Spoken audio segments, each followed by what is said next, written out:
The breathing's so heavy. It's horrible. Welcome to Alabama.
Want to go over what we've done, and this is just a brief overview video, just so you know what we got.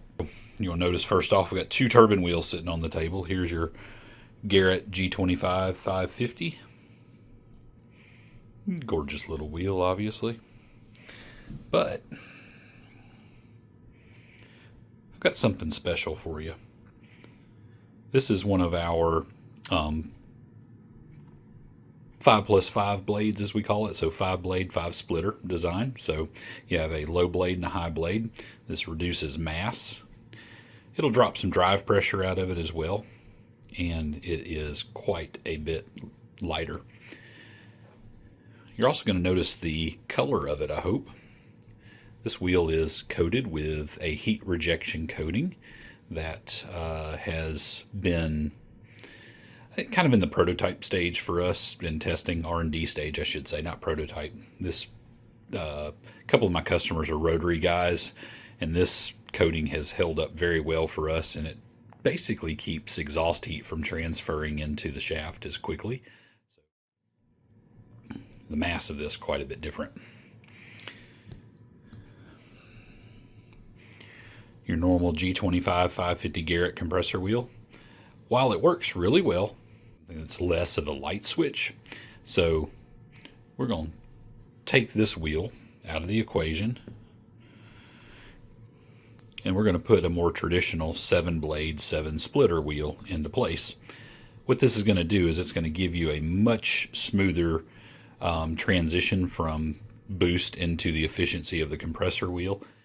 Less of a, I hate to say that light switch deal, but this is going to smooth out the power delivery of the turbo quite a bit.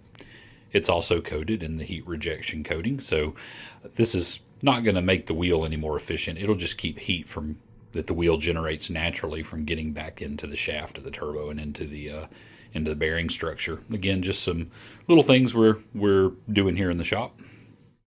Bearing housing, it's coated with the same heat rejection coating, so it will not absorb as much heat from the header and the surrounding hot parts.